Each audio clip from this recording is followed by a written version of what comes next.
The best in Scotland. The only team for me and you. What a buzz, guys. It is party time. It is the eve. It's the morning of. We're going to have the Champions League Play-Off. We've got Bayern Munich in town. And by the way, guys, I thought after coming live yesterday, we'd kind of done all the preview stuff that we probably would. We still had the Brendan Rodgers press conference to come. But not only that, we've got a great, well, I don't know if it's great. I've not seen it yet. But we also have an interview with Vincent Kompany, his press conference as well. And there's been some interesting quotes coming from him over the last day or so. So I want to go through that with you as well, because there might be, guys, honestly, you can just feel it in the air already, can't you? I'll be at Paradise myself tonight. I've got a ticket, so absolute buzz. Celtics are here. Will be at Paradise for this one. It should be good. Hopefully you guys are all getting in the spirit, getting in the mood as well. Hopefully you can handle my singing through the intro. But in the video today, we're really just going to be catching up with where we left off yesterday, but we're going to review or react or whatever to the Brendan Rodgers full media press conference from yesterday. I managed to watch. It's 24 minutes long. I've already watched like 20 minutes of it yesterday. So we'll watch that. And then Vincent Kompany's press conference thereafter is like 17 minutes. We'll just kind of kick into that. Pause, react, chat. All you guys in the live chat help make the show extra special, extra fun as well. Of course, so if you are joining us live and loud, fist bump to you guys on arrival, of course. Get into the live chat. Let me know thoughts and feelings, because the manager, for the portions of the press conference I've already listened to, by the way, like... He's saying all the right things. He's saying all the right things. I'm getting right in the mood for it. I'm getting hyped up. So yeah, I want to hear what you guys are thinking, feeling as we're going through it as well. If you haven't already, please do hit the subscribe button for more content like this. Of course, hit the like button if you are enjoying the show, because what that does is tells YouTube we're having a party, we're having a good time. We are in Champions League mode here on Celtics Are Here, and they'll maybe help find some more jungle gyms to come and join the party and get stuck in as well. But we've got so two juicy pieces of content to fire into on this one, which should be good fun. Let me just go and get the wee pop-out chat so that I can see you all nice and easily, and then we'll get stuck into it like a dog eating beetroot, because guys, honestly, like I said in the last kind of videos and whatever, like you just have to put yourself out there in these games. That's part of the fun. Like, you can't go into these games super pessimistic or being a realist or anything like that. You know, for me, this is the special part of football. This is where it becomes about you know, dreaming, you know, and daring to believe. And as a Celtic fan, that's something we have full license to do, because we've been there, seen it, done it. It's in the annals of our unbroken history, as it were. So this is the day, guys. This is the day to get excited. This is the day to get hyped. And again, we'll get into the press conference in a second. We'll just kick that off. But fist bumps to lots of you on arrival. The live chat is flying away, guys. We're on Facebook and YouTube this morning. So wherever you are, hit the like button. I can see the chat. I can see what you're saying. I can put you on screen as well. And we'll kind of stop this and chat about it as any kind of things that are worth talking about come up. But because this one is like 24 minutes, I'm going to try and give Brendan like big slots on this so that we can get through it in a reasonable amount of time. Some of you might have watched this already. I think there's a good view count on Celtic FC already, 25,000. So there's a fair chance that you have already caught this or whatever. And obviously Asim, our pal, friend of the channel, he's got a great question in this as well. So we'll catch that as well when it comes on. But yeah, fist bumps to you all. I can see you all popping in the chat. Love to see it. And yeah, get excited. I'm sticking with my initial prediction. My official prediction is what I'm going to say, of 3-1. And Daizen Maeda steal the show. But let me know your thoughts and feelings. What's your gut telling you? What's your, you know, when you just look at it and you think, what could happen tonight? Where do you arrive at? Let me know in the chat as well if you haven't done so already. And yeah, I guess let's hear from the manager. Let's get stuck into it. Tomorrow night, Bayern Munich coming here for Celtic's first knockout match in the Champions League in 12 years. Just how much are you looking forward to the occasion? Yeah, we're very excited by it. It's a great challenge and a great test for us against the top side. So yeah, we're looking forward to it. Some big news last night that you're going to have Daizen Maeda back for this one as well. Just give us your reaction to that. Well, it's such a great bit of news that we got, obviously, late last night and or early evening it was. Sorry. So no, he's an extraordinary player. I think how he's been this year for us in not just in goals, but what his value gives to the team in terms of his pressing and his honesty to the game. So to have that mentality and that ability available was it was a big surprise for us, but a nice surprise. By the way, I've not got my desktop audio on my headphones, so if there's an echo on this, let me know. If there isn't, cool. But if there is an echo or something, let me know. Chat, help us out here. Brendan, on him, we see what he does on the pitch. What's he like as a guy? What's he like, I don't know, around the training pitch? I was actually really excited by this question. I was going to put my headphones on just to be better be safe than sorry with these things. But this is a great question because I think, see, if you look at his last interview where he's done 2 now where he's got man of the match and he spoke English, right? But see, in the last one, he tries to be really funny and take the microphone off the reporter to just pause and then say, yes. Yeah, so like when I heard this question come up, I was like, oh, brilliant. Brendan, tell us he's a banter merchant. You know what I mean? Tell us he's a funny guy. Tell us, tell us something here. I wasn't too buzzing with the answers, a bit. I don't know. Let's see what you think. But is there an edge to him? What's he like, Daizen Maeda? Well, like most footballers, they're good people, and as a guy, he's super professional. He's in every day, does his work. He's professional when he goes to work every day. Come on, Brendan. That's not what the guy wants to know. Is he funny? Is he easy to talk to? Like what his personality is coming through. Tell us something about the bold Daizen. I think that's what the question is. That's kind of what I mean by like, oh, come on, man. Of course he goes to work every day. Work, does all the right things to prepare himself to be a top professional. He trains as he plays, so he's very intense and gives everything in his training. And obviously, he then takes that personality onto the field. So he's been an absolute joy to work with, and just seeing him develop and grow over the course of the season. I think his ability, his finishing, but add to that, like I say, the work rate and intensity. He's a really, really pivotal player for us. And on that point about development, you're a development coach. You like to bring players on. What is it in particular that's pleased you about him, and what have you been saying to him to raise his game? Because it looks like he's playing his best football. No, I think it's just maturity, isn't it? He's getting, he's obviously improving as a player with experiences and obviously comfort in how we work and how we play. But I go back, I think he scored goals before he came into Celtic. Obviously, Ange brings him in, having worked with him in Japan, so he knows his qualities, he knows everything in his game. And as I said, he was a goal scorer over there, and he's come to here. And it may have taken a little bit of time to get used to the Scottish game and the British game, but I think this is quite an understated part of the Daizen journey, right? Because having watched him like super closely under the microscope on this channel since he's arrived, like, and again, some of you guys have been on the channel for a while. Maybe I've heard me say this before. Maybe some of you recognize this anyway. But especially in his first 2 years, Daizen used to get kicked lumps out of, and refs give Daizen, especially when he was bald. I think that's part. I know he said it was because of his daughter or something. I don't know what it is, right? But see, when he had no hair, he'd get kicked lumps out of, and no one ever gave a free kick against him. It would always be like Daizen would get a foul against it, and he would never fight with refs. He would just like get up and like be quite honourable and all that. That'd be this kind of his vibe, wouldn't it? And just like get on with it, not even talk to the ref or whatever. Just kind of, all right, is that your decision? Fine, fair enough, and just roll on with it. So he's had to like, that on pitch, that see what he's saying there in terms of getting used to the Scottish game.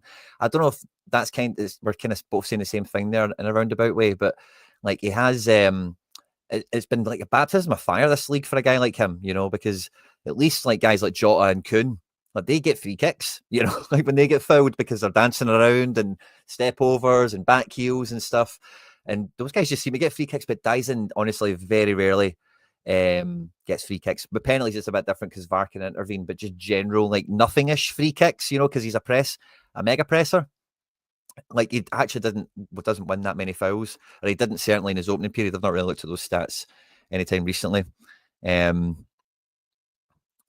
McLaughlin, I think, like again on this channel, that's been an open topic of conversation since he arrived. Because if you go all the way back to when we used to have like the 4 panelists on the Thursday night stream, me, McBride, Sean, and Mark Patrick, those guys love their J League and like big time. So they've been, that's kind of chat's been on this channel for ages. So definitely in that band. But I think like part of the thing as well is like when it was like Giakoumakis and Kyogo, it's like, all right, Daizen can play up front, cool. And that was all it had to be. and then O's in the equation, and so it's not been a clear and obvious path for him to play there because he is very effective as a wide forward, isn't he? But yeah, McLaughlin, I have found it funny, not this press conference because he does reference Ange's hand in it all, but in the last 2 or 3 times he's mentioned the Yokohama history, it's as if it's a revelation to everyone he's talking to, as if we don't all know this already. It's a little bit of the vibe that's came across, isn't it?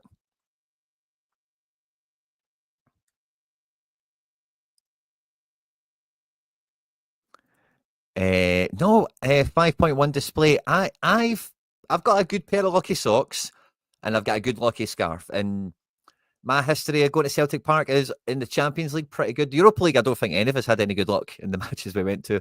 I think I got 3 match packages for every Europa League group we got to, quite comfortably. A different era, a different time, perhaps. But no, I've got good paradise luck. I'm not a bad luck guy in that regard. Lots of confidence tonight, by the way. Lots of confidence tonight. Love to see it. This will be my first knockout Champions League game. Sadly, never got tickets for AC or Juve. I was very close to a Juve ticket, and it just didn't happen for me. I was actually living right next to McCool's at the time. Would you believe it? Feels like a lifetime ago at this point, but yeah, simpler times.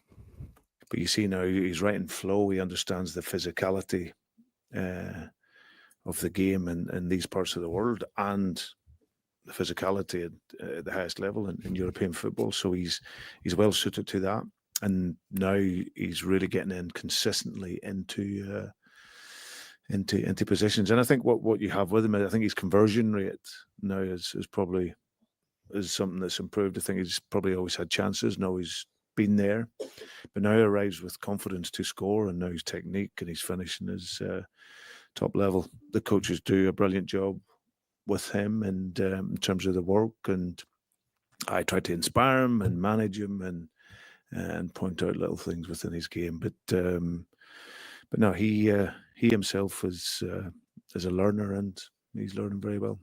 And on the wider game tomorrow, how much of a gauge is this of the progress that you've made? You're there on merit. Bayern is going to be arguably your biggest test this season. How much of a test is that, and a gauge of all the progress that you've made at this level in Europe? I don't think it's a gauge. I think we've already shown progress this season before we kick a ball tomorrow night.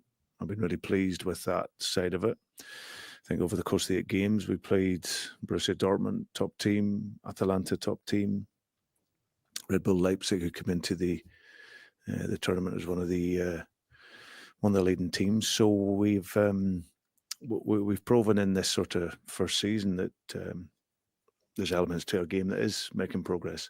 But of course, we were in it for the purpose, and the purpose was to get to this stage, past the 8 games. So now we play probably one of the teams that will see themselves as favourites for the competition. Got wonderful talent. Vincent's gone in there and done a really, really good job with some top young players and some really experienced players. And but I can't wait for that, because that's what you look forward to as a coach. And I know we are all as a team looking to test ourselves and measure ourselves against an absolutely brilliant team. Brendan, we all know it's been a long time coming for Celtic to play these knockout European ties.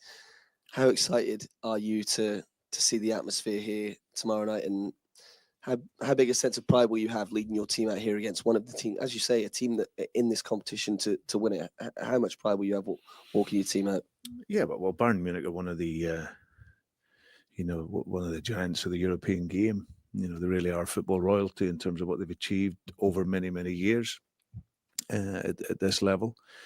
So for us to be in a position where we can challenge them is it's a great marker for us. But like I said, I know with our game, we mix up the basics of our game, all our running power and physicality, which is something that we've really improved on at this level.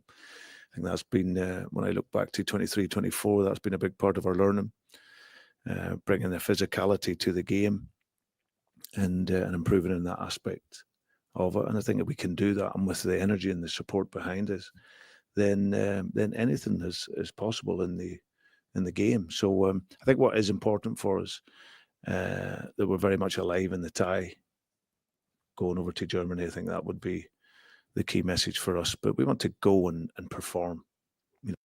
I was so glad to hear that. Like, he's actually stating an outcome. You know what I mean? So often in these situations, generally the tripe you get from managers is like quite ambiguous and kind of stay away from anything that could be held against them later on, you know? So it goes on, he kind of talks about more in this vein as well, but that's just the first one of, we want to go into the second leg.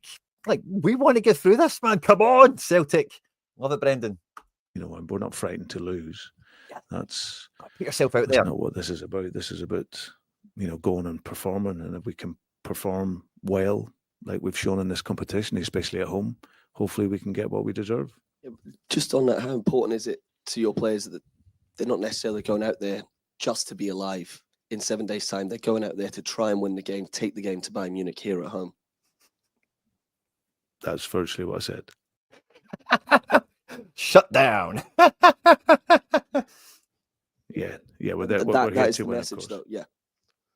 Brendan, Callum McGregor said the other day that he thinks you have to win the first leg to have any chance of getting through. Do you go along with that, or do you think it's maybe could be tighter than that?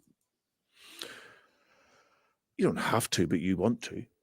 I think that would be the message. I think obviously we know going over to Germany and second leg is always the challenge, being away from home. But I think we would want to. You know, I think that's our mindset. We're going into the game, looking to win the game to see if we can take an advantage across next week. Can I ask you about Harry Kane? How much you rate him as a player? You've come up against him before. He's top level, obviously. Oh, Harry. He's absolutely brilliant. This is one thing I don't get about doing these press conferences, or whenever we cover. Like, there's always a random opposition player that Brendan will get asked about, and he'll talk about for like 5 minutes. Sometimes it's like, who was it before? It was like Tielemans. There's been a few of them. You guys will remember Simon Mignolet, maybe. And the Harry Kane one, I don't get. I don't get why he can talk about Harry Kane for 5 minutes. He's never, obviously, he's played against him and stuff like that, but just like, this goes on forever. I've obviously known Harry for a long time and come across him many times.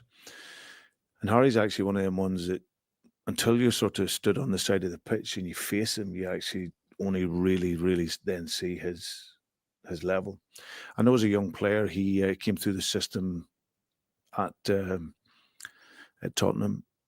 Wasn't easy for him at the beginning. He had lots of loans, getting out to clubs didn't quite work out, and then he was given the opportunity by Tim Sherwood at Tottenham, and from that, there's obviously a bit of further messaging here, isn't there, to agents and youth players, isn't there? my belief in him, had worked with him as a young player, and then once you get into the team, his development has just increased from that. And you look at him now, he's world-class player, goals, but he's changed his game a wee bit as well in the last numbers of years, where he's on the move more, dropping short. You see his passing, you see his abilities, but he's also tough.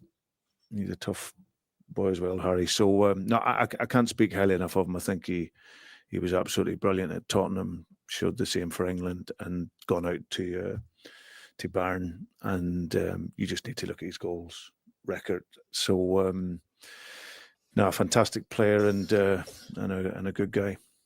I was hoping Brendan was going to have a wee funny moment and maybe talk about how they didn't win the title last year, because it's a Kane thing, isn't it? Spursy and all that, not winning medals. But no joke. When you're that familiar with somebody, Brendan, and Casper's played against them a lot as well. Is there any help? Does that help at all when you're up against these kind of elite players and trying to cope with them and contain them? This is something we spoke about yesterday. We were talking about like having the measure of someone like Vickers and Kane, which Brendan actually references in a minute. Stopping Olise, so this is something we were chatting about yesterday. So it'll be interesting to hear. Also, I've already heard some of this, but what Brendan's take on that kind of element is. Well, I always think with top players is that it is difficult. You look tactically to find ways, and that's the beauty of the game. You're trying to nullify their strengths. But I sometimes think with the very, very best players, you want to deny them space, but they'll always find space. And that's makes.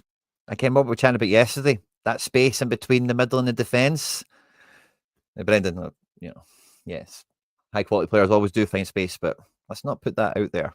Experience of working at a level where those world-class players will find the space. So, and I think he's one of those. But of course, we have to look to nullify that threat, of which they have other quality players, and then obviously, like I say, bring our game as well, which I've been really pleased with at this level. We've shown that we can hurt teams at this level. Brendan, just on the news that Daizen is available tomorrow, it's obviously great news for you, but how difficult a decision is it to decide if he plays, where to play him tomorrow, given how in form he's been in both those positions? It's been pretty straightforward, really. So just having him available was the most important thing. I think that tells you it's just Maeda, Idah, and Kuhn now, don't you? And then Jota's a wild card from the bench. Didn't even flinch. Pretty easy. We've got Daizen. We know where to play him, and I think that'll be. But I'm still holding out. Maybe now I'm down to like 15% hope. It's Jota, Maeda, Kuhn. Will the under-19 game be on TV today? Should be. Yeah, UEFA.com is where you normally catch that stuff if you can't find it on Celtic TV and that kind of place. UEFA normally broadcast that stuff on the website. Now we're going to get to that 5.1 display. We're going to catch Vincent Kompany's thing after this because some quotes came out and I want to hear it from the horse's mouth. And the club released really robust financial accounts yesterday. How important is it to you that that money backs you on the pitch now that you've had those results come out? Yeah, I think the club have done that. I think the club have been very, very supportive of myself coming back. We see some of the signings we made in the summer. So they've been brilliant in that aspect. We as a club, we want to go forward. We all have ambitions to keep, proving ourselves at this level. And for that you need to build and build and build. And also you have to have half a mind on making sure that you're a sustainable club. So I think the from the accounts aspect, it's obviously very, very healthy. Of course, as a manager, we want to put those funds and some of that funds into the team. But you've seen that the club have done that. So and hopefully we can do that going forward. Is Carter Vickers okay? Is he fit? Is he available? And could his experience, if he is, be kind of crucial? Yeah, I think he's fit and available. Yeah, we gave a few of the boys a bit of a rest at the weekend. But yeah, he's fine. And like I said, he'll have played against Harry before in training and whatnot. So yeah, he's okay. Hi, Brendan. Hi. Against Aston Villa, Celtic were quite aggressive, pressing very high up the pitch. Feyenoord, however, when they were playing Bayern Munich, they tended to sit back. Did you see that? I don't think Brendan agrees. Will we watch that back? I don't think he agrees. Will we go big screen for this? A bit of a rest at the weekend. But yeah, he's fine. And like I said, he'll have played against Harry before in training and whatnot. So yeah, he's okay. Hi, Brendan. Hi. Against Aston Villa, Celtic were quite aggressive, pressing very high up the pitch. Feyenoord, however, You see it, don't you? Like, did we? when they were playing Bayern Munich, they tended to sit back and restrict Bayern some space across the central of the field. What consideration have you made when deciding how to set up against an organised press, against such a quality opposition? Yeah, a mixture really. I think if you see the Feyenoord game, at times from a static position they're looking to press. Once the press is broken, then you're recovering behind the ball. So I think a game, absolutely, it needs. When you're playing the really, really top teams, you have to pivot in those strategies in terms of you want to. There has to be moments when you compress the game. And sometimes that's a lot of the time it's from that static goal kick position. When you're there, the minute that gets broken, then you got to recover and deny space. Gives me PTSD to Dortmund hearing that. So I would think you'll probably see a wee bit of both. I think that's the balance we need in the game. And then when we play and we take the ball, we have to then play with our authority in the game, which is important. when you're approaching these games, do you look at it from how can you exploit their weakness, or how do you find ways to accentuate our qualities? It's exactly the same in every single game, whether that's Wraith or Bayern Munich or whatever. You always have to respect the opposition and what their strengths are. So how can you curtail those? But then, really, then we want to always play like a big team, and we want to impose our way in the game. So of course that is very, very important for us. But it's, and like in football, it's balance. You know, I always think you defend well, you'll pass well, and thankfully these players are been so good in that aspect from a defensive perspective, and that has given us the platform to play some great football in all the competitions. So so it'll be the balance of the game between pressing and then bringing our creativity to the game, and that's our game identity. You know, it's very much about the connection in the team, with and without the ball, being creative, breaking lines, hard running. All these things are all a part of our game. Love to hear all that. Hi, Brendan. Sorry. Hi, Brendan. Sorry. A few of the players, Brendan, were mentioning the Leipzig game as being a kind of benchmark for yourselves in this competition. What pleased you most about the team performance on that night? And do you think you may have to better that again? We'll certainly have to be at the same level of that. I think that when I look at everything we played the game technically and tactically at a really high level. From the sort of mindset, we were also really good in the game. So having started well and then actually gone behind in the game, how we responded was, I was impressed by that. And then, like I say, the big steps that we've made this season has been in the physical demands of the game, because at this level, it's absolutely critical. So and that pleased me, because the pressing that we did, if you think of the second goal, it's one of the best goals that we've scored since we've been here. Why? Because it shows a mentality, it shows projecting a real positivity to step inside the pressure and win the ball. And so that side of the game is really good. So and yeah, we will have to get to those levels again. Hi, Brendan. Yeah, you mentioned earlier the home form. That's 6 unbeaten now at Celtic Park. It's becoming a difficult place for opponents to go again. How important a factor will the home fans play tomorrow in terms of being patient and understanding the game? It's obviously against our top quality opposition who have a lot of the ball. Do you think the fans have a major factor to play in that? Yeah, and I think they have done. I have to say, like, I go back to the young boys game here, and I know I'd spoke about that leading into the game, and I thought when it could have got a little bit nervy in the last 15 minutes, the supporters were amazing. They sensed it, and they really got behind the team and lifted the team. So that side is very important, and no, I feel it's great. It's where I wanted to take the club back to, where we come here, and it's not just a tick box exercise for players to come and say they've played at Celtic Park.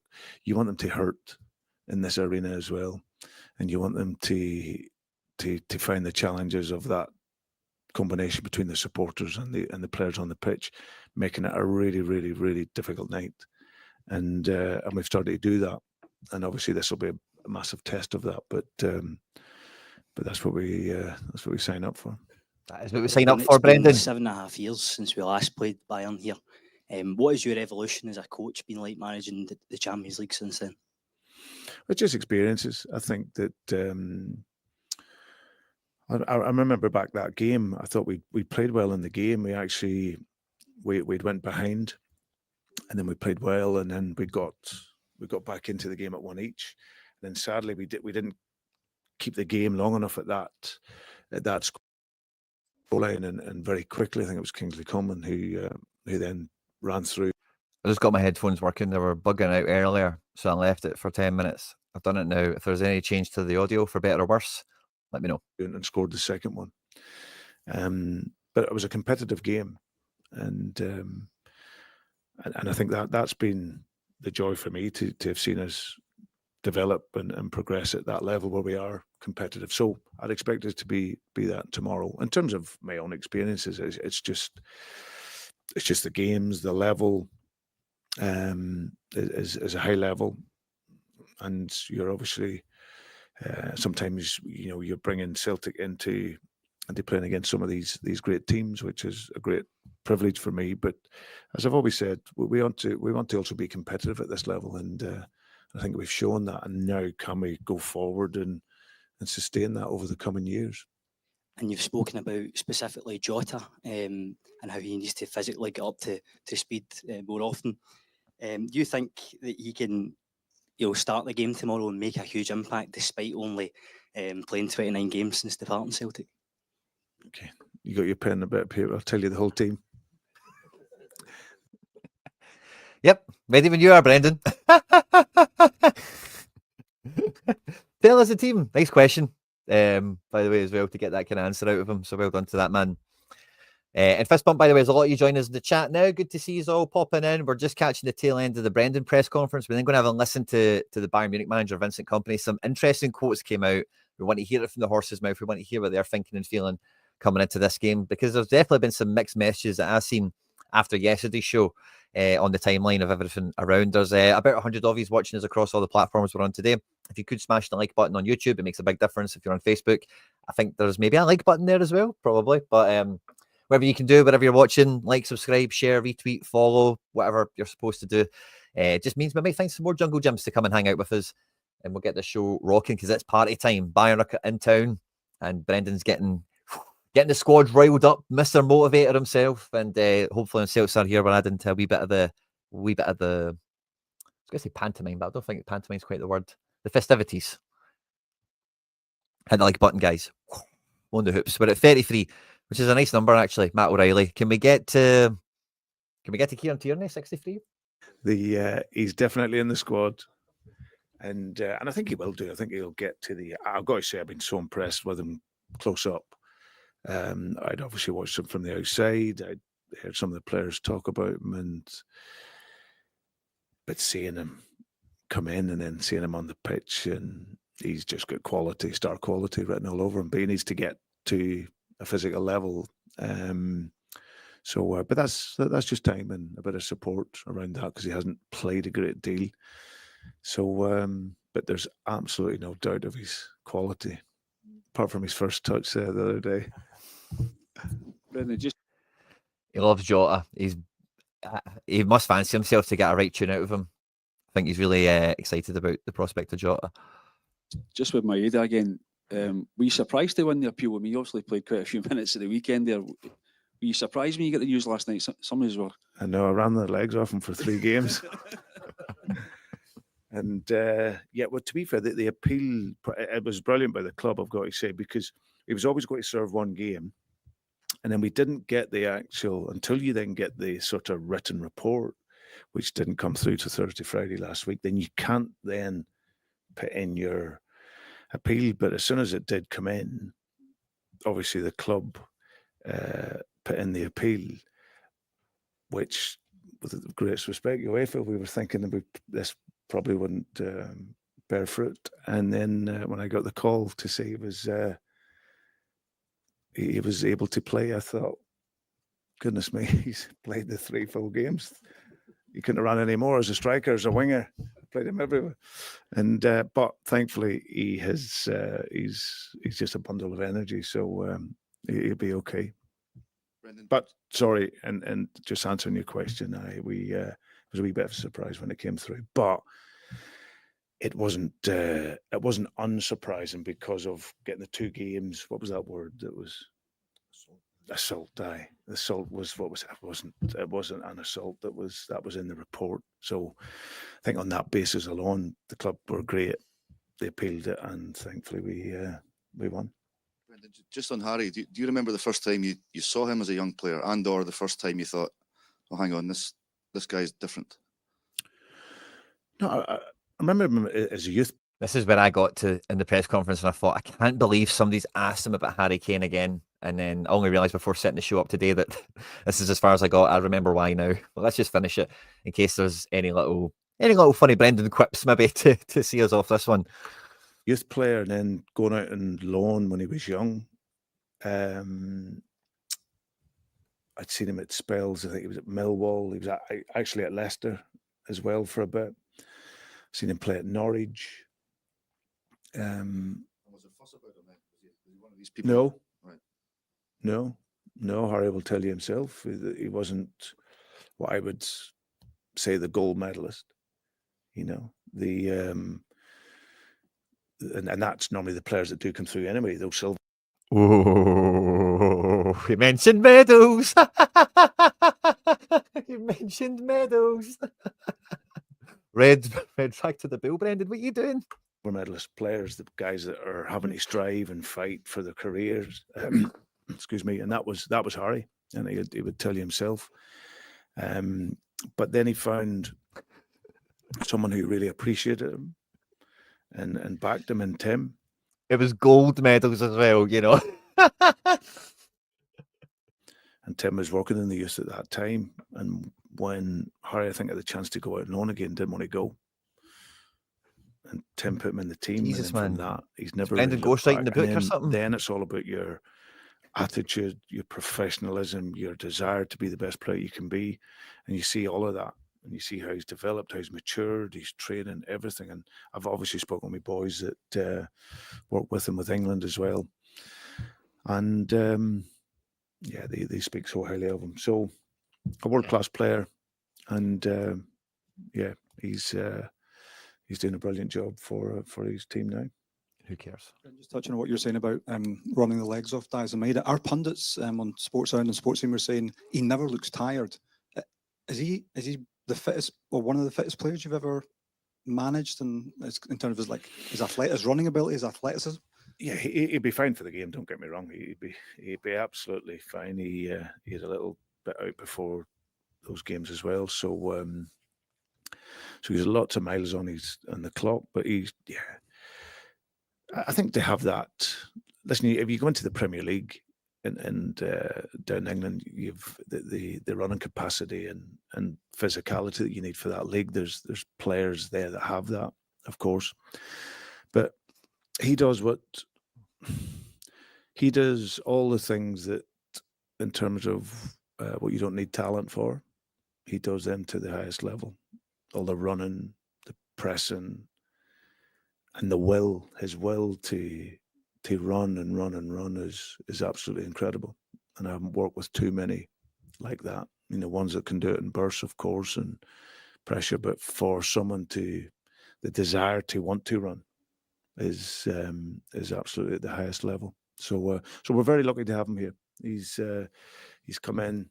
Ange's done brilliant to bring him in, put him in the team, and he's just continued to grow and develop. And now you see his composure when he's in front of the goal, scoring goals, all types of goals. And just very, very pleased and that he's with us. Very pleased he's with us, Brendan. That was a good one.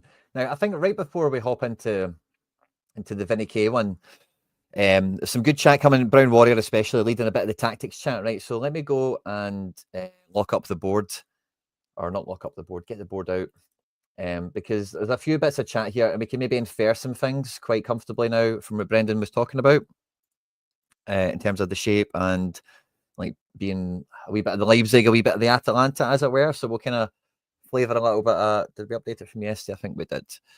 That should be it there. Yeah, I think this is what we expected, isn't it? Let me just fix that.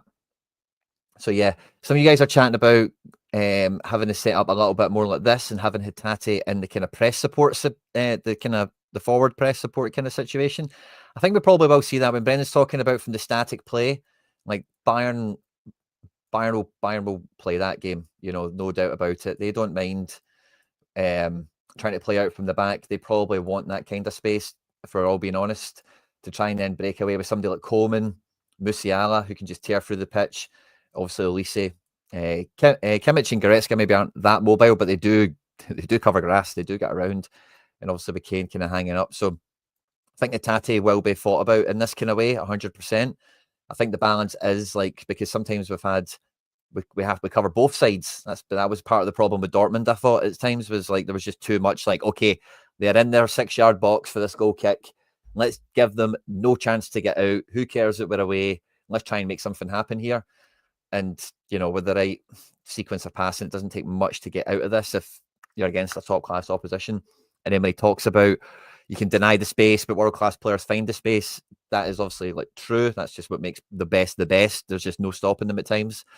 But there's definitely a wee bit of kind of hedging your bets, as it were, being tight and compact, like we spoke about. I think that does lend it in for me. Again, like I would want the defence to be extra protected here. Do I want Hatate up in press support?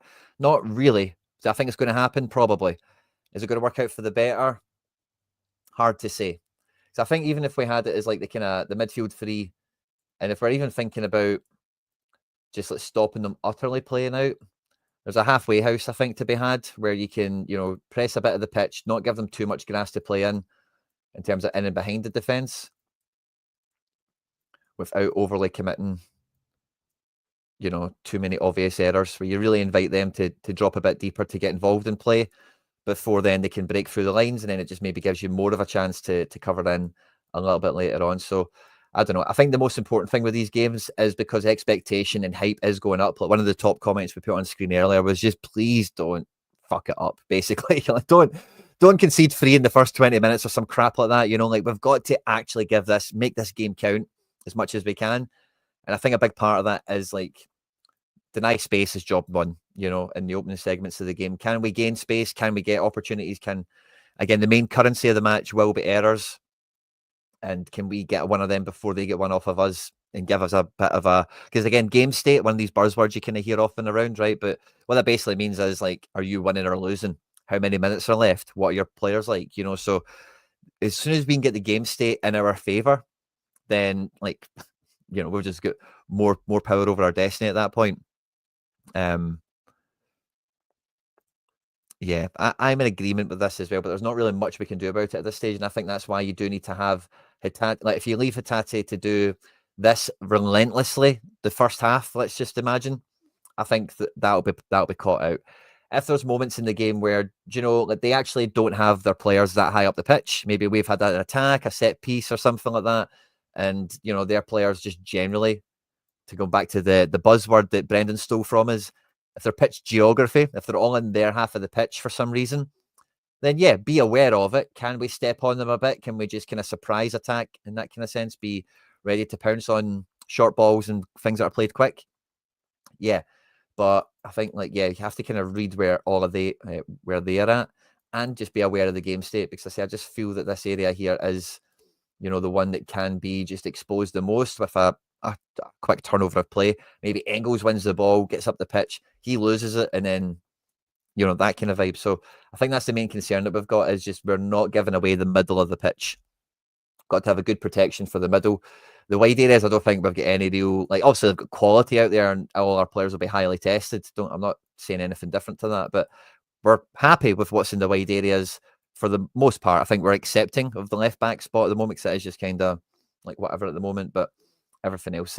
And again, what some of you guys were chatting about was like the 5-4-1 kind of vibe off the ball. And I think like that will be the reason, even if Jota was fully fit, that Daizen would start, because, and I know Jota did the thing down here, right, which was lovely to see, right?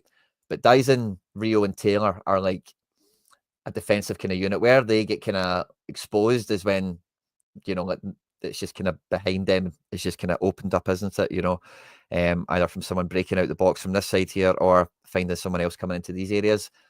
But I think that's like a little defensive unit. I think like similarly what we see on the attacking side here for the right, we see Nicolas Kuhn gets back here. Nicolas Kuhn gets back here, gets involved with play, tries to win the ball. Maybe he'll give away a throw in or a free kick or something once in a while, but Kuhn is like, can become a defensive winger, same way that Daizen Maeda can. And I think that'll be an important facet. See how high Guerrero gets up the pitch. What does Limer do? Does he really come into the middle here and just really force the errors in this kind of zone here with extra bodies roaming between the lines and coming in blind spots, that sort of stuff? That'll be interesting to kind of see how that shakes out. But Upamecano and Kim were a big subject of conversation yesterday, and they've been a big subject of conversation since we went live yesterday. Vincent Kompany apparently has said that maybe he'll play Stanisic and Eric Dyer. and rest Upamecano and Kim, because as we mentioned yesterday, neither one of those players are coming into this game 100% fit. So I take that as two ways. Number one, maybe it's he thinks that they're good enough to get by us, they're able to win the game. But I also think about it in the sense of, like, he knows those guys are not 100%. And, like, if we're at 110%, which we're going to be, not being at 100% will not be acceptable for Bayern. So I'm in two minds about how, what might happen. So I want to hear it, like I mentioned earlier, from the horse's mouth. Now, some of you did say the translator's a bit painful. I'm quite happy to skip through translation pieces for the most part, and we'll get stuck into it. AJ needs to stay switched on tonight. I think AJ's all right for that. I don't think we will have as much possession in the game. I'm thinking more in terms of counter-attack as they press us. They play a high line. I think they will as well. I don't think we'll dominate possession. But I don't think they'll, I think when it's all said and done, it's not like Bayern Munich are going to have 80% of the ball, 70% of the ball. It's maybe going to be 60-40, 55-45, something like that. But I'm kind of generally with you, Brown Warrior. So I've just asked Manuel Neuer, who do you have to be very careful, who have to pay attention? I think... Oh, does he not do it in English? I thought if Celtic have put it on their channel, he had an absolute English session. That we're playing against a team that is used to winning a lot and who are good offensively. So many teams. But at the end of the day, we're going to play... I think this will be fine. So I've just asked Manuel Neuer, who do you have to be very careful, who have to pay attention? I think that we're playing against a team that is used to winning a lot and who are good offensively. So the five players, there are five offensive players. They're used to scoring goals, and they just take that belief, that trust into games, even into big games. And sometimes you do things a bit less. You defend. You don't defend as deep in your own league, but I always had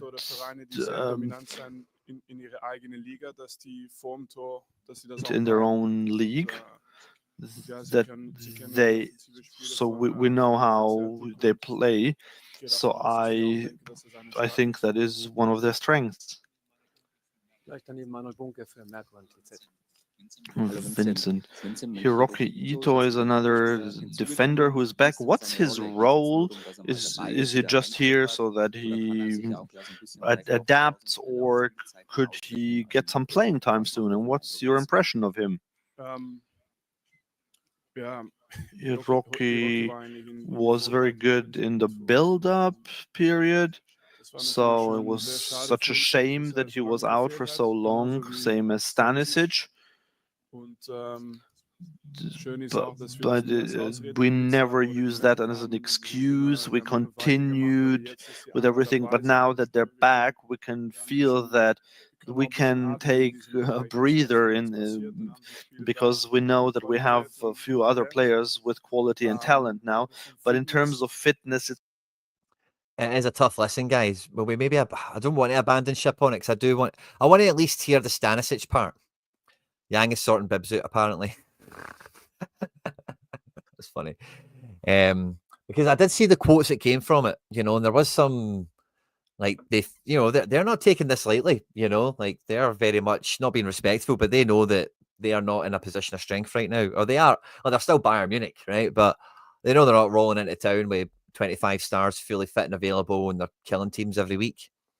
It's always difficult to tell. Here, I've seen Hiroki train, and he's on a very good level. But but we can't have a friendly game anytime soon. So it'll be just a matter of feeling when we will throw him in. But for now, I'm happy that he is there. Vincent, in away games, you've had 3 defeats.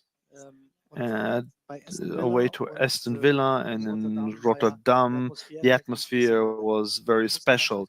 Does the team have to make a certain development to be able to cope with that atmosphere? I think that's okay to ask that question. That is a fact. That happened. Nevertheless, I would like to say that we always reacted very well. We had a lot of away games where we reacted right, and now it's not just one game, we have 2 games, don't forget that. And it's always our aim to make these steps. And now I'm not going to start with a feeling that we're taking Villa or Feyenoord into this one. I have the impression that we're taking Bremen into this one. So what we showed against so many teams. But at the end of the day, we're going to play 2 games. I don't know if that will change anything in terms of psychology for this game. But there are always opportunities because they have to come to our place as well, where we have good atmospheres too.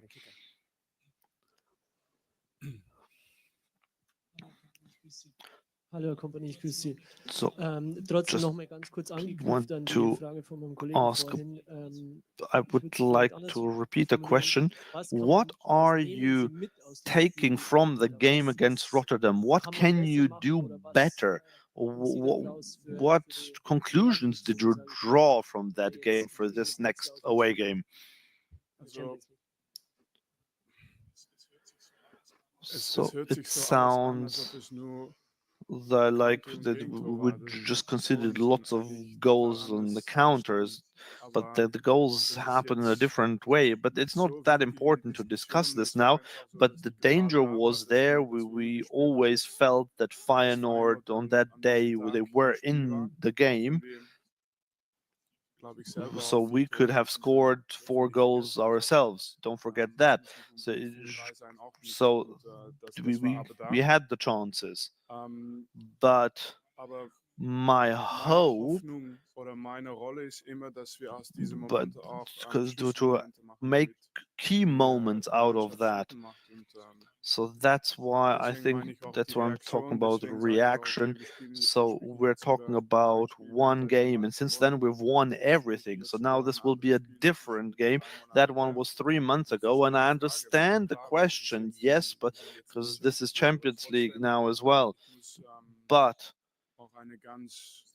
I have to find a balance because so that we don't just take one feeling with us, because we did have chances in the Champions League. We did score goals in the Champions League. So we were often the better team in this competition as well. Just winning, that is the goal. But we now have 2 games, so now it's only about Celtic away, and I hope that we will be able to show straight away what we want. 2 games.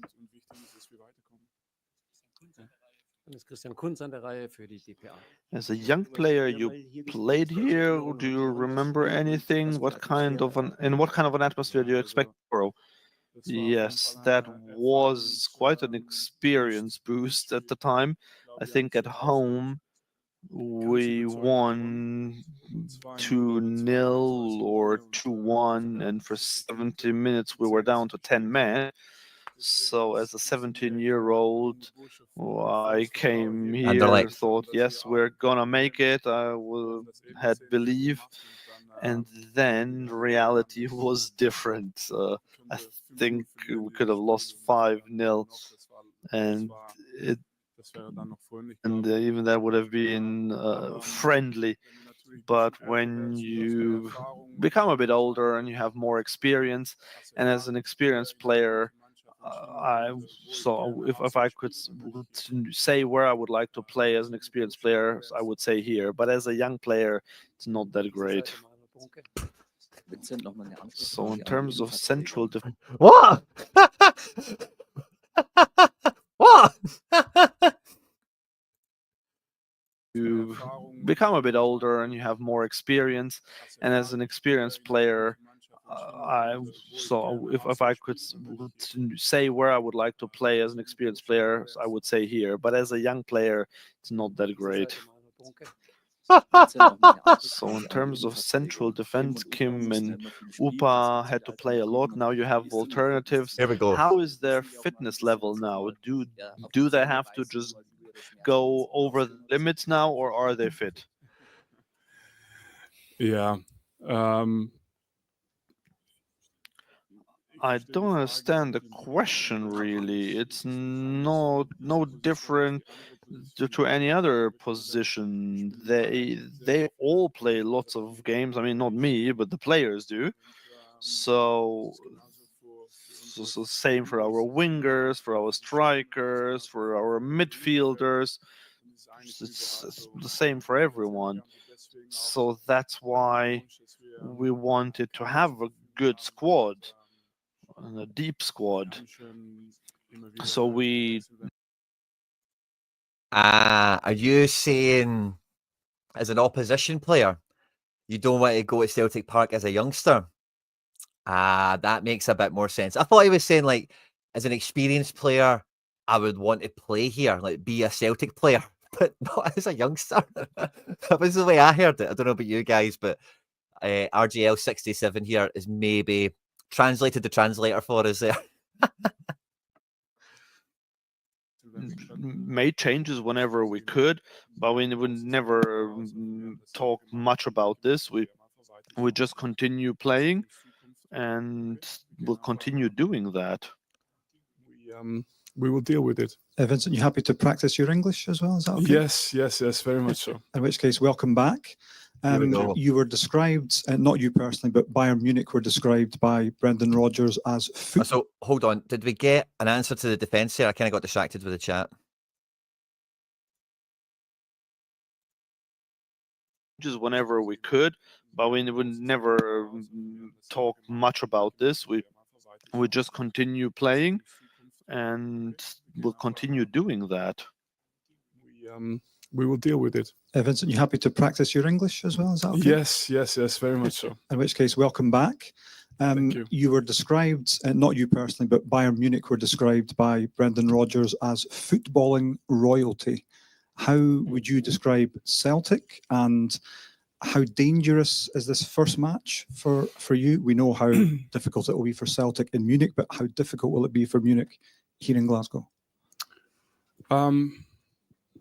Yeah, I think the club, obviously both clubs stand, I think, very high in the tradition of the Champions League because of their achievements of the past. I think for myself, and I think I can imagine that it would be the same for Brendan. I mean, we're all here for the next piece of the history, if you like. So that's our job, that's our role, to try and achieve this next moment for our fans, for the people who are following our teams. And I think historically, anyone that has a little bit of a deeper understanding of football would understand the home record of Celtic in this competition. And it's not just recent, it's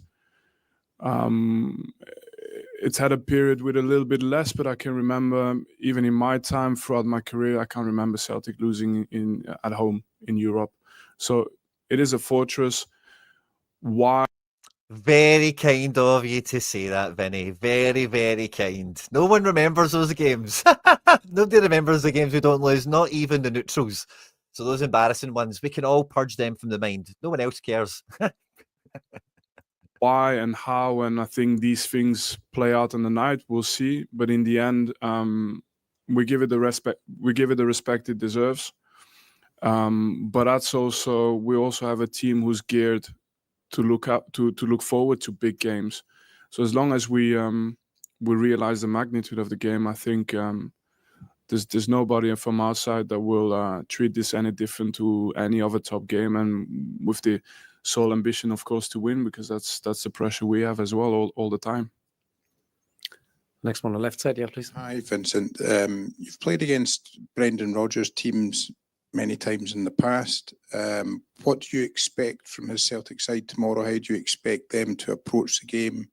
Do you expect them to be on the front foot? And how much will your previous experience of playing against Brendan's sides help you? Don't know. I think that the depth of analysis you go into as a coach is slightly different than as a player. The night before, as a player, you go to bed, you phone your wife, and you watch Netflix, and that's it. As a coach, I think I'm appreciating to a different level what all the other colleagues are doing. But in the time, I mean, in those days, what I can remember is it's a coincidence, but my last ever game at the Etihad for Man City was when Brendan was a coach. And I remember it was a must-win game for us, and we didn't have it all our way. And we had a very, very strong team. So already his wonder goal was against Leicester, wasn't it? Where he just went, fuck it, from 45 yards. That was against Leicester to win the league, wasn't it? Already coming to the Etihad with, at that time, a Leicester team where obviously Man City would have been the favourites. They pressed us. They had possession as well, and made it difficult for us to recover the ball. And he's always within his squad design plays in the front line with speed and 1v1 ability. He had it at Leicester. He had it at Liverpool, of course. And I'm seeing the same design over here. But then in the end, like I said, it's that's me talking about a colleague, but in reality, it's the players who have got to do the job tomorrow, and it's our players against his players, and they're the ones, they're the ones doing it on the night. Machen wir noch 3 Fragen, bitte. Yes, please. Yeah, Vincent, I think the first time you played away from home as a player in the Champions League was actually here at Celtic Park for Anderlecht in 2003. What are your memories of that night? And the second time away was Bayern Munich.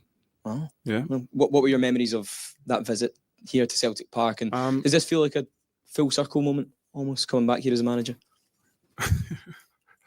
Full circle would have been if I came here towards the end of my career as a player. I think now as a coach, it's a different career, different players. But like I said, I remember it being a special night. And yeah, he did say he would have played for us there, didn't he? Back here as a manager. Full circle would have been if I came here towards the end of my career as a player. I think now as a coach, it's a different career, different players. But like I said, I remember it being a special night. And I don't want to drag too much nostalgia into it, but I think I was fortunate to play poorly, because I remember that Sir Alex Ferguson came to watch me that night. And if I would have played a good game, maybe he might have come in with a bid for me at the time. So I'm really happy that I ended up on the blue side of Manchester. But in the end, it's I was a young player, and that was a first experience for me. And I think later in your career, you sort of, like I said, look forward to these moments. If you can pick moments where you want to play and show your best football, it's those moments. It's obviously tough. That's why the home record is strong from Celtic. But that makes the appetite as well bigger to be in those games. On the left side, yeah. Vincent, do you see Arne Engels as the future of the Belgian national team, and how far do you think he can go at club level?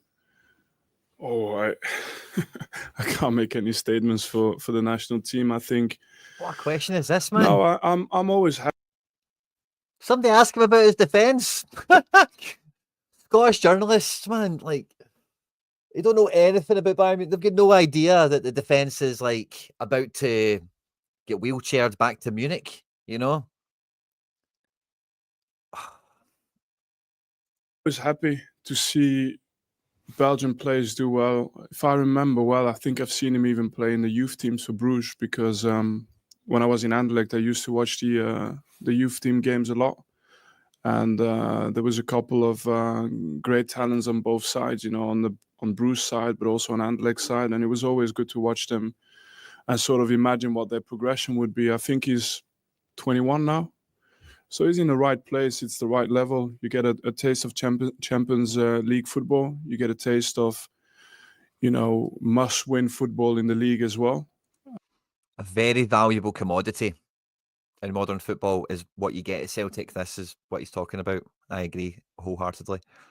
I think for young players, sometimes as important as the talent is the pathway, and it doesn't always need to start with the top with the top clubs in the world. I think you start with top clubs in different leagues. That gives you that winning mentality. Then you progress if you're ready to progress. But he's got a good pathway, and many of the players from the Belgian generation that did well were actually at his age in similar places. So it's a good starting point for him.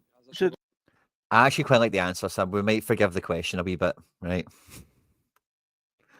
Against Bremen, does he have chances to start tomorrow? And where do you see Josip Stanic as more as We're actually at his age in similar places. Here we go. So it's a good starting point for him. Against Bremen, does he have chances to start tomorrow? And where do you see Josip Stanic as more as a wing back or more in the center? Well, I will see tomorrow who will play tomorrow. It's important that I know about their qualities. I understand what their profiles are, what their strengths are, and what maybe the weaknesses are, although I don't like to use that word. Maybe say where we have to work a bit more. And I think in terms of how we plan the squad, we never make a decision against the profile. But what's important at the Only moment 90 is seconds that left of he's this. back. He was out for about 4 or 5 months, so it's important that he's back. But it's clear that he can play on the right, that he can play in the center, and Hiroki can play on the left and in the center. Sasha maybe less in the center. Conny Leimer in midfield, but he can also play right back. We talked about Kimmich, he's a midfielder on the right back. We know that he can play on both positions. We know that Serge can play in the center, but he can also play on the wings, left and right. We know all of this. Leroy played much on the right. He can also play on the left, where he scored lots of goals. Rafa Guerrero has even played in midfield, played lots of goals. From there, for us, he plays as left back. But the puzzle is, it's important what we do for the team to like the whole team. And we always try to do what's right for the individual players. I could continue about the profile of all the other players, but I think you understand. Vi förstår det schon. Didn't really get any of the juice there, did we? But nice to hear, I suppose. I feel like we've did a comprehensive sort of preview all the same. We'll get the little board back up on screen because there is just that little last bit of detail of Upamecano and Kim are very dicey for this one, and it could be Stanisic and or Eric Dyer that come in to replace them. So it's maybe another opportunity for Celtic to come into this feeling a little bit better, feeling a little bit more confident. But we cannot take our eyes off the front. The front is still the front, Surely Coleman will start on the left. Yeah, I've got Coleman to start. I've got Coleman to start this one as well, from all accounts. So I think it's going to be a case of, let's see what happens with the centre-backs. Otherwise, I think the rest of the team's kind of safe. You didn't really mention Goretzka there in that whole pantheon of guys that can play different positions. I suppose he can't really. He's probably quite... I think he will be used for his physicality in this game over like a Pavlovic or even like Leimer. We did speak about, but it probably not being Leimer, but being Bowie. From what we've seen in training yesterday, actually. So I must not have saved my changes after the show yesterday. But yeah, I expect this still to be Bowie and Guerrero. And then I think this is going to be how they're looking to line up. But I say all eyes on their centre backs on the team announcement tonight, and then we're really crossing our fingers on the dynamics that we have from Brendan's words there, having that balance of being tight and compact. Once the press is played through, can we recover in and deny as much space as we possibly can, and then be ready to spring and bounce and run into space for ourselves when we possibly can. Really hope, honestly, I'm buzzing for it, guys. I'm heading to the game tonight. I hope as many of you guys got tickets as you possibly could. Taylor and AJ are getting ripped either way. I don't think so. I think AJ versus Coleman is a battle that AJ will come out pretty well on. Now, don't get me wrong, this guy might get a cross or two away, maybe even a shot or two, but Taylor Olise, like, I did speak about it in the video, like how I would play this game. I would probably rather Schlupp or Scales in this situation, just because of the actual, like, you could just get Olise off the ball. Olise's quite nippy, so maybe you've got, he's not lightning, but he is quick, you know. Can Taylor keep up with him? I'm not too sure he even gives you that, so I'm still a bit nervous about the left-back solution for this game, but yeah, I think all things being equal, it probably is going to be Taylor, isn't it? So it's just kind of accepting the inevitable from me in that regard. But yeah, Brendan spoke about as well, pressing them from static positions, and then we just need to be wily because Olise and Musiala, these kind of guys especially, will just like double up and hide in little pockets, turn the ball over quickly. Is there a big diag they can hit for crosses and cutbacks, that sort of thing? So there'll be more than one route to go for them in this, no two ways about it. If it is Bowie as well, then he is, you know, it does put a lot of pressure on left back, a lot, which is why we need Daizen, obviously. But if Tate's up here supporting Idah, like, you can just see where the gap appears. You can just see it already, you know, like where it happens, where it comes out, and then, and even if you put McGregor over here, you know, it's then, you know, it's just this kind of bubble around him that just isn't protected that much. It's not always necessarily his fault necessarily, but he's not the, like, you'll see this for Goretzka tonight, you'll see this for Kimmich tonight, that they'll just be in a position where, like, they stop you being, like, easy just to get a bit of space and play a runner on the back of. McGregor's got a wee bit too much of a, like we call on this channel, a gravitational pull towards the ball. And, you know, either it's the gaps here and someone's going to play into it on the face of it, or he's going to try and help this out. And then the gaps in here. Obviously, these guys can shuffle over, but again, the problem just moves. It's the thing with space; it doesn't disappear; it just goes somewhere else. And you know that's the fine margins that these games are decided on. Like I mentioned earlier on in the stream, the main currency of the match is going to be errors, is going to be mistakes. I think we've been quite impeccable in Europe. That's been one of the positives that we've had. That the Carter Vickers thing aside, the Daizen red card aside, like, we've not really had mad catastrophes or mad calamities for the most part. And I think, you know, there's lots of reasons to be optimistic. You've got to put yourself out there to, I don't think it'll be Sani. I think it'll be Olise on that side. I would expect Idah off after an hour. Yeah, I think, like, depends on the game state. I think depending on the game state, well, Jota's going to come in. It's going to be who for, you know, and I think the most reasonable assumption would be it will be for Idah, then Maeda through the middle. So I don't think we'll see Kenny play this unless absolutely necessary. Unless he's got a Tony Watt moment in him, perhaps. Could Johnny Kenny do a Tony? And Schlupp, I think, gets minutes as well somewhere.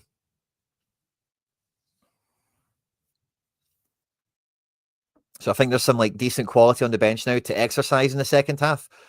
But we need to still be in the game. Brendan wants to be in the game for the second leg.